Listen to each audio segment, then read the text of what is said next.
There's no pleasure greater than a hot bowl of Maggie on a rainy Sunday afternoon, preferably enjoyed with a hot drink of tea or coffee. A lot of memories of travel are associated with it. Like while on a road trip in the mountains, you get to enjoy that hot bowl in an open expanse with a little population around you, and nothing tastes as good as that.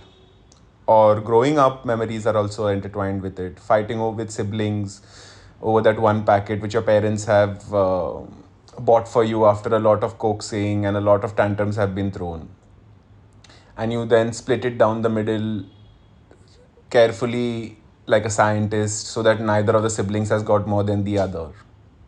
The best Maggie I had was during my year in boarding school when I was 10.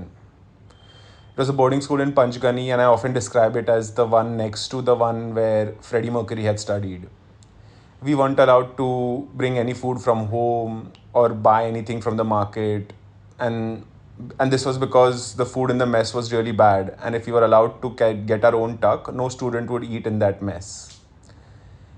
So, in the second term, when the cravings for these foods like Pepsi or Maggie or milk bikis or Jim Jam biscuits or cheeselings or Haldiram bhujia save and so on really intensified, a bunch of us made a group or an informal kind of tuck club where we pooled in money that we had sort of smuggled and saved and hidden over the term, or even some people asked for their parents to send them money, and this money was carefully hidden inside the envelope and the letter and sort of wrapped inside the letters away from the gaze of the housemaster, who would sometimes go through our mail and check to see if we were complaining about the boarding school or if we were getting this kind of contraband from home.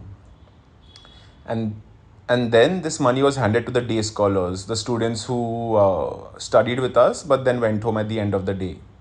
And we usually gave them a list. They had a cut of the snacks and they had a cut of the money we gave them, and then they would return the next day, and then a handover was done somewhere far in the corner of the boarding school, and then we would put it into our bags and then take it back to our dormitories and then enjoy it. So in one of these escapades, which for me was as a reader was hugely thrilling because it reminded me of the midnight meals that were described in Malrita's and St. Clair's, and part of the reason why I had gone to boarding school was to have this experience. We got a double pack of Maggie to share between the four of us. And I kept thinking that how would we make Maggie? None of us had those hot rods, or there was no hot water available, and you couldn't boil it, and so on and so forth. But one of my friends was like, "You don't know, I'm going to make you the best Maggie you've ever had."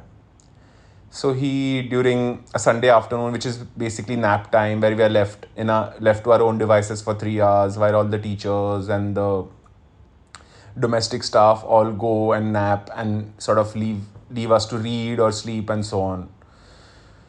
The head of the tuck group, who had been in boarding school since he was since he was in the third standard, he took a bunch of hot water from the bathroom, and in a vessel, he dumped the Maggie inside it, and he massaged it for I think a good 1 hour.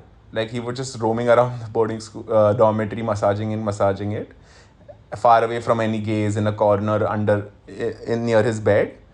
And then finally, and we were all getting very impatient, and I was like, this is going to be really bad. Cold Maggie boarding with massaged over a period of time, is it really going to be that good?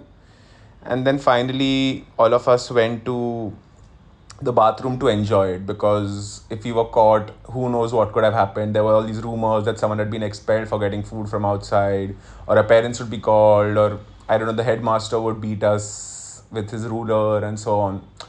And I don't know, that I still sometimes recall that memory, because when we finally partook of this pleasure, I think it's the most delicious meal, or one of the most delicious meals I've ever had. And I've tried to recreate that several times at home in the similar kind of way, to very lukewarm hot water, massaged Maggie, and it's never been the same. So it's basically the best Maggie I've ever eaten.